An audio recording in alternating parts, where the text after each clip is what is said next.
기도하겠습니다. 사랑합니다. 축복합니다.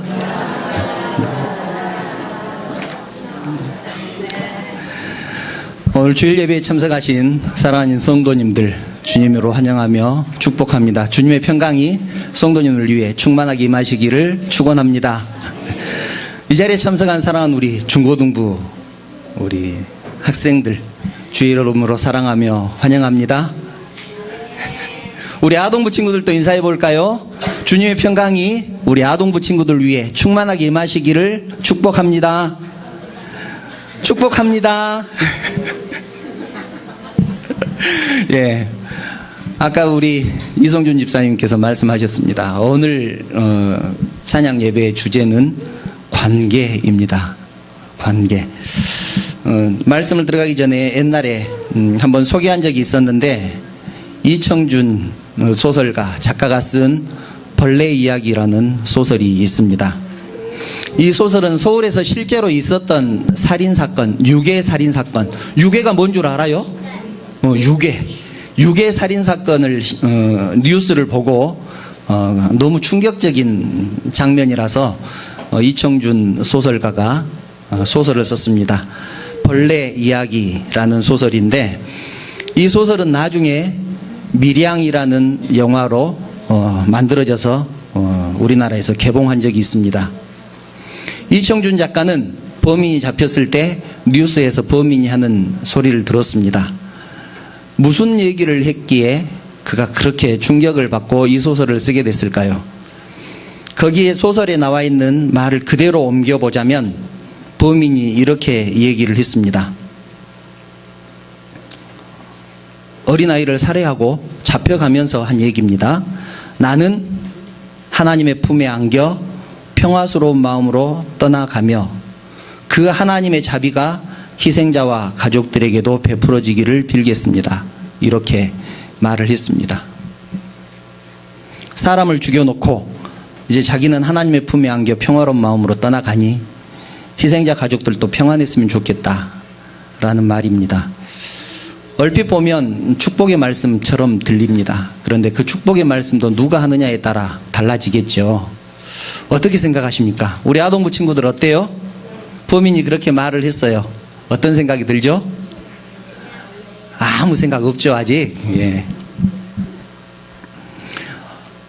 그래서 그 실화를 바탕으로 이청준 작가가 소설을 썼는데 그 내용을 간단하게 소개를 해드리겠습니다.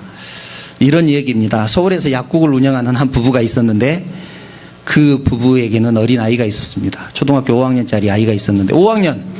손 한번 들어보세요. 5학년짜리 아이를 유괴를 했습니다. 그 아이가 유괴된 지 2달하고 20일째 되는 날 참혹한 시체로 발견됩니다. 그 범인이 누구였냐면 아이가 다니던 주산학원의 원장이었습니다. 아이를 납치해서 돈을 뜯어내려고 유괴를 하고 아이를 죽인 것이었습니다. 아이가 살아올 것을 기대했던 아이의 엄마는 아이가 시체로 발견되자 거의 인사불성이 됐습니다. 정신을 차리지 못하고 정신줄을 놓고 절망과 자학 속에서 살게 됩니다. 아이의 엄마는 분노와 복수심 때문에 매일매일 거의 발악을 하며 지냅니다. 그런 그녀에게 이웃에 사는 김 집사님이 전도를 하게 됩니다. 분노와 복수심에 불타던 아이의 엄마는 종교의 힘을 빌어서라도 자기 자신과 죽은 아이까지도 구원받기를 원하는 마음으로 교회에 다니기 시작합니다. 그렇게 교회에 다니기 시작한 지 한 5달 정도가 지나자 김 집사는 아이 엄마에게 이제 사형수가 된 그 유괴범을 용서하자고 설득을 합니다. 그를 용서하는 것이 죽은 아이를 구원하는 길이라고 그렇게 설득을 했습니다. 소설 속에서 그렇다는 얘기지 그 아이를 용서하는 것과 아이가 구원받는 것과는 별개의 문제입니다. 그것을 이제 성도님께서는 아셔야죠. 5월 달에 아이가 실종이 됐고 7월에 아이가 시체로 발견이 됐습니다. 그리고 곧바로 범인이 잡혔습니다. 그리고는 5달도 지나지 않아서 살인범을 용서하라고 했습니다. 어떻게 사람이 그것이 가능하겠습니까? 가능하지가 않지요. 그러나 그를 용서하는 것이 죽은 아이를 구원하는 길이라는 김 집사의 말을 듣고 용서한다는 말을 하기 위해서 교도소를 찾아갑니다. 그런데 아이의 엄마는 그곳에서 충격적인 장면을 보게 됩니다. 이미 하나님으로부터 죄사함을 받고 성인 같은 모습으로 너무나 평온하게 하나님 품에 안겨 있는 그런 범인의 모습을 보게 됩니다. 너무 평온한 그런 모습을 보게 되는 거죠. 더군다나 아이 엄마는 범인으로부터 정말로 충격적인 소리를 듣게 됩니다. 그 범인은 아이 엄마에게 이렇게 말을 합니다. 나는 하나님께 이미 내 죄를 용서받았으니 어머니도 마음의 평안을 되찾았으면 좋겠습니다. 그렇게 얘기를 합니다. 나는 하나님께 이미 용서를 받았습니다. 그러니 어머니도 평안을 되찾았으면 좋겠습니다. 여러분 어떻습니까? 이 말은 정말로 아이를 죽인 범인이 아이 엄마에게 할 말은 아니지 않습니까? 그 모습을 본 그녀는 더 깊은 수렁에 빠지게 되고 하늘을 향해서 이렇게 소리칩니다. 소설에 있는 내용을 그대로 옮겨왔습니다. 소설에서는 이렇게 하늘을 향해서 삿대질을 하면서 절규를 합니다. 내가 그 사람을 용서할 수 없는 이유는 그 사람을 용서하기 싫어서가 아니라 내가 용서하고 싶어도 이제 그럴 수 없게 되었기 때문입니다. 그런데요, 나보다 누가 먼저 그를 용서할 수 있습니까? 내가 그를 용서하지 않았는데 어느 누가 나보다 먼저 그를 용서할 수 있단 말인가요? 그의 죄가 나 말고 누구에게서 먼저 용서받을 수 있어요? 나는 그를 용서할 기회마저 빼앗기고 말았습니다. 이제 내가 어떻게 그를 다시 용서합니까? 하나님께 용서를 받았기 때문에 내가 이제 어머니에게는 용서받을 것이 없다고 말을 하는 그 범인에게 아이 엄마가 무엇이라고 용서를 하겠다고, 용서한다고 말을 하겠느냐라는 것입니다. 소설의 마지막은 결국 그 아이의 엄마는 스스로 목숨을 끊습니다. 벌레 이야기라는 이 소설은 이렇게 끝이 납니다. 아동부 친구들, 이야기 참 슬프죠? 네, 슬픕니다. 여기에서 질문입니다. 이 아이의 엄마가 그 범인을 용서하지 않았는데 이 범인은 하나님으로부터 용서를 받았다고 자기는 그렇게 말을 합니다. 여러분들 생각은 어떻습니까? 하나님으로부터 용서를 받을 수 있겠습니까? 없겠습니까?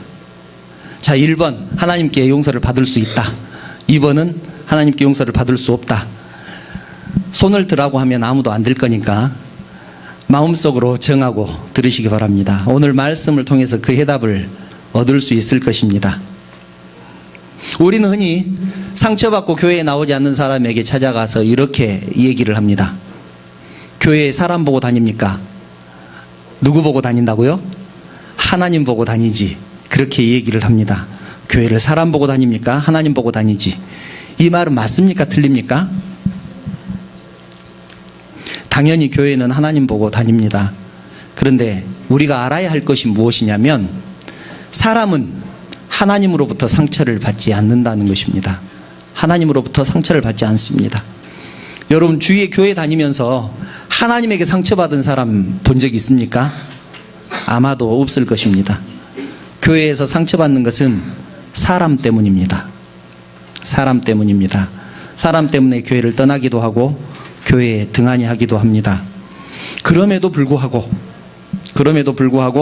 교회를 사람 보고 다닙니까? 하나님 보고 다니지 라는 말을 하는 것에 대해서 여러분들은 어떻게 생각하시느냐라는 것입니다. 분명히 하나님 보고 교회를 다니는데 교회 다니지 않는 사람에게, 상처받고 나오지 않는 사람에게 찾아가서 교회를 사람 보고 다닙니까? 하나님 보고 다니지 라고 말하는 것이 옳으냐라는 것입니다. 어떻게 생각하십니까? 참 알 수 없는 질문을 계속해서 하죠. 사실 아이의 엄마가 범인을 용서하지 않았는데 하나님이 그를 먼저 용서하실까요? 라는 이 질문과 교회를 하나님 보고 다니지 사람 보고 다닙니까? 라는 말이 맞느냐 틀리느냐 라는 질문은 결국 같은 질문입니다.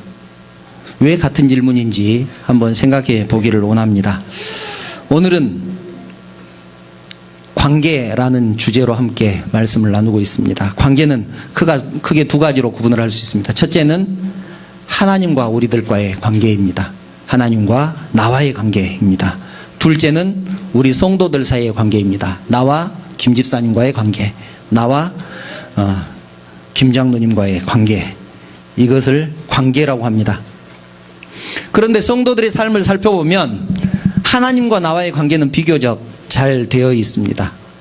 하나님께는 어느 정도 절대적이죠. 하나님 말씀에 순종하는 편이고 믿음도 대체적으로 좋은 편입니다. 문제는 성도들 사이의 관계입니다. 이웃과의 관계입니다. 그런데 하나님과의 관계만 잘 돼 있으면 신앙생활을 잘한 것이냐라는 것입니다. 어떻습니까? 성도들과의 관계는 상관없습니까? 우리 중고등부 친구들은 어떻습니까? 옆에 친구하고 사이 안 좋아도 나 하나님하고 친하면 신앙 좋은 것입니까?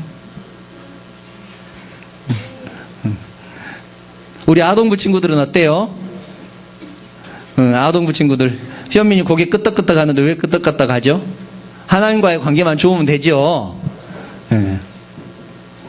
예수님은 소원이 하나 있었습니다. 예수님은 소원이 하나 있었는데 그 소원은 우리들이 하나님과 하나가 되는 것이었습니다. 사랑하는 당신의 백성들이, 주의 자녀들이 하나님과 하나가 되는 것이 소원이었습니다. 그래서 요한복음 17장을 보면 대제사장의 기도라고 합니다. 17장 전체가 예수님의 기도로 기록되어 있는데 예수님께서 중보자가 되어서 우리들을 위해서 기도하는 그런 내용입니다. 예수님께서 잡히시기 직전에 하나님께 기도한 내용이죠. 17장은 대제사장의 기도, 18장에서 이제 겟세마네 동산에서 예수님께서 잡혀가십니다. 그 중에서도 오늘 읽은 본문은 우리가 서로 하나 되기를 원한다 라는, 하나 되게 해주십시오 라는 그런 기도가 기록되어 있습니다. 하나님과 예수님이 하나이듯 우리도 서로 하나가 되기를 원하신다, 그런 내용이었습니다. 21절을 한번 볼까요? 21절을 보면 이렇게 기도를 합니다. 아버지여, 아버지께서 내 안에, 내가 아버지 안에 있는 것 같이 그들도 다 하나가 되어 라고 기도를 합니다. 아버지께서 내 안에, 내가 아버지 안에 있는 것 같이 그들도 다 하나가 되기를 원한다는 말입니다. 아버지가 내 안에 있으면 나는 아버지와 하나입니다. 또 마찬가지로 내가 아버지 안에 있으면 나도 아버지와 하나입니다. 22절입니다. 22절도 마찬가지입니다. 이는 우리가 하나가 된 것 같이, 하반절을 보면 그렇게 말씀하죠. 이는 우리가 하나가 된 것 같이 그들도 하나가 되게 하려 함이니이다. 여기서 우리는 누굴까요? 하나님과 예수님입니다. 하나님과 예수님이 하나가 된 것 같이 그들은 우리들입니다. 우리도 다 하나가 되게 하려 합니다. 이렇게 말씀합니다. 우리가 하나가 된 것 같이 그들도 하나가 되기를 원합니다. 마지막 23절입니다. 이 말씀은 굉장히 중요한 말씀입니다. 23절을 우리 한 목소리로 한번 우리 친구들하고 같이 읽어볼까요? 23절 시작.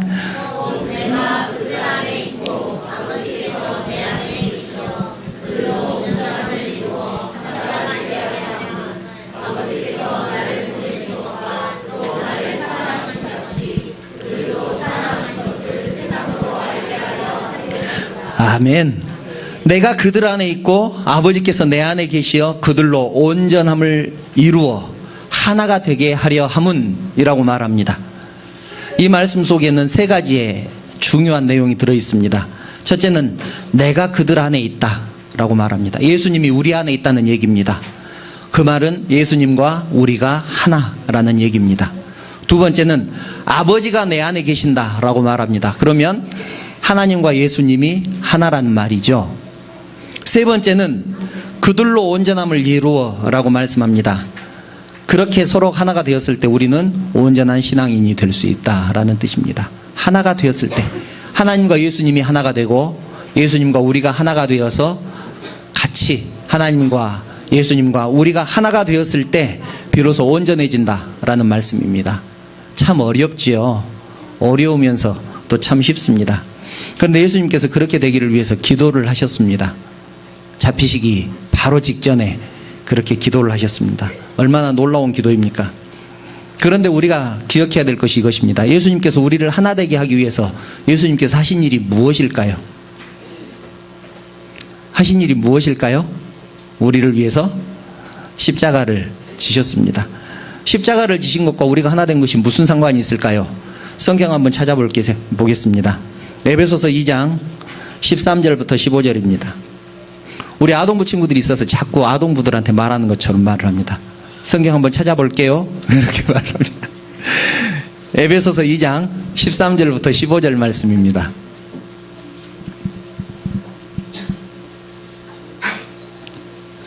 우리 아동부 친구들까지 함께 한 목소리로 읽어볼까요? 시작. 이제는 전에 멀리 있던 너희가 그리스도 예수 안에서 그리스도의 피로 가까워졌느니라. 그는 우리의 화평이신지라. 둘로 하나를 만드사 원수된 것 곧 중간에 막힌 담을 자기 육체로 허시고 법조문으로 된 계명의 율법을 폐하셨으니 이는 이 둘로 자기 안에서 한 세 사람을 지어 화평하게 하시고. 아멘. 우리가 전에는 사이가 멀었습니다. 하나님과 우리도 사이가 멀었고 옆에 있는 친구와 우리도 사이가 멀었습니다. 얼마나 멀었다고 말을 합니까? 원수지간이었습니다. 원수지간. 얼마나 멀면 원수지간이라고 말을 하겠습니까? 원수지간보다 더 먼 사이가 어디가 있습니까? 그런데 그리스도의 피로 가까워졌습니다. 얼마나 가까워졌다고 말을 합니까?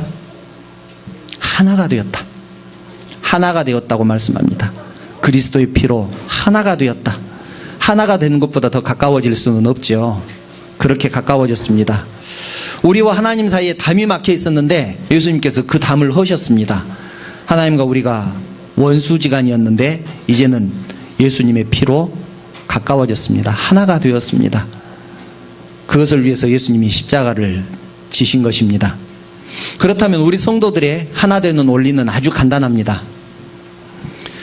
우리 각자가 하나님과 하나가 되면 우리 모두가 하나가 될 수 있습니다. 이것을 수학에서는 3단 논법이라고 합니다. 예를 들면 이렇습니다. 제왕이하고 하나님과 하나입니다. 그런데 창현이하고 하나님하고도 하나입니다. 그러면 제왕이하고 창현이는 하나일까요? 아닐까요? 하나입니다. 예진이하고 하나님도 하나입니다. 도원이하고 하나님도 하나입니다. 그러면 예진이하고 도원이하고 하나일까요? 아닐까요? 하나가 되겠죠. 또 해볼까요? 우리 윤정 집사님하고 유미 선생님하고 하나일까요? 아닐까요? 하나죠. 그래서 이것을 우리는 주 안에서 하나라고 얘기를 합니다. 왜 주 안에서 하나냐면 주님을 통해서 하나가 되었기 때문에 주 안에서 하나라고 합니다. 성도들 사이의 관계가 회복되기 위해서는 하나님과 나와의 관계가 회복되어야 한다는 사실을 기억하시기 바랍니다. 사랑하는 성도 여러분, 처음에 드렸던 질문입니다. 아이의 엄마가 범인을 용서하지 않았는데 하나님이 범인을 용서해 주시겠습니까? 하나님이 용서해 주실 수도 있고 아닐 수도 있는데 최소한의 전제 조건은 있지 않겠습니까? 성경 한 곳 찾아보시면 아마도 스스로 답을 할 수 있을 것입니다. 마지막으로 성경 한 군데만 더 찾아보겠습니다. 마태복음 5장 23절 24절 말씀입니다. 마태복음 5장 23절 24절 말씀입니다. 자막이 있으니까 함께 읽습니다. 시작. 그러므로 예물을 제단에 드리려다가 거기서 내 형제에게 온 망 들을 만한 일이 있는 것이 생각나거든 예물을 제단 앞에 두고 먼저 가서 형제와 화목하고 그 후에 와서 예물을 드리라. 아멘. 예물은 제사 때 드리죠. 즉 예배 때 드렸습니다. 형제와 화목하지 않고 드리는 예물은, 즉 예배는 하나님께서 받으신다 받지 않으신다? 받지 않는다. 그래서 예물을 드리려다가, 예배를 드리다가 형제에게 원망 들을 만한 일이 생각나거든, 누구와 사이 안 좋은 것이 생각나거든 예물을 제단에 그대로 두고 먼저 가서 형제와 화목하고 그 후에 와서 예물을 드리라. 그렇게 말을 합니다. 사람에게 용서받는 것도 하나님께 용서받는 것만큼 중요하다는 말 아니겠습니까? 아이를 죽인 범인이 자기의 잘못을 진정으로 뉘우치고 진정으로 하나님께 회개한 사람이라면 자기의 머리카락이라도 뽑아서 아이 엄마의 옷이라도 지어야 하는 심정으로 아이 엄마에게 용서를 빌어야 되지 않겠느냐는 것입니다. 하나님이 나를 용서해 주신 것과 상관없이 진짜로 회개한 사람이라면 아이 엄마에게 용서를 빌어야 한다는 것입니다. 그런데 하나님께 용서받았으니까, 하나님이 내 죄를 용서해 주셨으니까 아이 엄마에게 용서를 구하지 않아도 된다고 하는 것은 진정한 회개가 무엇인지, 진정한 용서가 무엇인지 모르는 지극히 이기적인 생각인 것입니다. 이제 말씀을 다 보았습니다. 우리 아동부 친구들 어떻습니까? 아이 엄마에게 용서를 구하지 않았어도 하나님께서 범인을 용서해 주시겠습니까? 용서해 주지 않으시겠습니까? 하나님 마음이시겠지만 우리 생각에 안 할 것 같지 않습니까? 아이 엄마에게도 용서를 구해야 되지 않겠습니까? 하는 말입니다. 교회를 사람 보고 다니냐 하나님 보고 다니지 라는 말도 마찬가지입니다. 당연히 교회에는 하나님이 임재해 계시니까 그래서 교회에 오는 것입니다. 그런데 하나님의 사랑은 어떻게 나타날까요? 사람을 통해서 나타납니다. 교회에 사랑이 없다는 말은 성도들의 삶을 통해서 사랑이 비춰지지 않는다라는 뜻입니다. 그래서 성도들이 사랑이 넘치는 교회를 하나님의 사랑이 넘친다라고 표현을 하는 것입니다. 우리들이 서로 사랑하면 야, 저 사람은 사랑이 넘친다라고 말하는 것이 아니라 그렇게 말을 하지만 그 속에는 하나님의 사랑이 넘치는 교회구나 라고 말을 한다는 것입니다. 하나님은 성도들을 통해서 일하시기 때문입니다. 이제 말씀을 정리합니다. 주님은 우리가 하나 되기를 원하셔서 십자가를 지셨습니다. 그러므로 곁에 있는 성도는 주님 안에서 이미 하나 된 것을 믿으시기 바랍니다. 교회에서 상처받고 교회를 떠나는 사람이 생기면 그것은 우리들 탓입니다. 내 탓입니다. 그렇기 때문에 혹시 상처받고 교회를 떠나는 사람이 있으면 교회를 사람 보고 다니냐 하나님 보고 다니지 라고 하지 마시고 이제 우리가 더 잘하겠습니다. 이제 우리가 더 잘할 테니까 용서하시고 마음 푸시고 함께 신앙생활 열심히 하시게요 라고 권면하는 것이 옳습니다. 하나님의 사랑은 우리들을 통해서 표현된다는 것, 우리들을 통해서 세상으로 흘러간다는 것을 기억하시기 바랍니다. 참된 신앙은 하나님과의 관계가 바로 섰을 때 가능합니다. 그런데 하나님과의 관계가 바로 섰는지 어떻게 알 수 있느냐는 것입니다. 그것은 사람과의 관계가 바로 서 있는지를 보면 되는 것입니다. 옆에 있는 성도와 내가 관계가 좋은가? 그것을 보면 안다는 것입니다. 성도들과의 관계, 이웃과의 관계는 하나님의 관계가 바로 섰을 때 가능하다는 사실을 믿으시고 하나님을 사랑하고 이웃을 내 자신같이 사랑하라는 하나님의 말씀대로 사랑하고 섬기는 우리 모두가 되시기를 주님의 이름으로 축원합니다. 기도드리겠습니다. 사랑과 자비가 풍성하신 하나님, 하나님의 은혜를 진심으로 감사를 드립니다. 죄 많은 저희들을, 보잘것없는 저희들을 구원하시기 위해서 거룩하신 하나님께서 높고 높은 영광의 보좌를 버리시고 친히 인간의 육신을 입으시고 이 땅에 오셔서 십자가의 죽으심으로 저희들을 구원하여 주셔서 진심으로 감사를 드립니다. 저희들 먼저 하나님과 하나 되기를 원합니다. 죄로 인하여 끊어졌던 하나님과의 관계가 회복되기를 원합니다. 그러기 위해서 저희들이 먼저 믿음을 회복하게 하여 주시옵소서. 이 시간 간절히 기도하옵기는 사랑하는 성도들과 이웃들과의 관계가 회복되기를 원합니다. 하나님의 사랑으로 이해하게 하시고 용납하고 용서하는 저희들 되게 하여 주시옵소서. 그래서 성령의 매논줄로 하나 되게 하신 하나님의 뜻이 우리들을 통하여서 이루어지게 하여 주시옵소서. 이제는 주님께서 우리를 용서하시고 용납하신 것처럼 서로를 용납하고 용서하는 저희들 되게 하여 주시옵소서. 우리 교회가 주의 사랑으로 하나 되는 교회, 사랑과 은혜가 넘치는 교회, 거룩함을 회복하고 아름다운 교회 되게 하여 주시옵소서. 예수님의 이름으로 기도드리옵나이다. 아멘.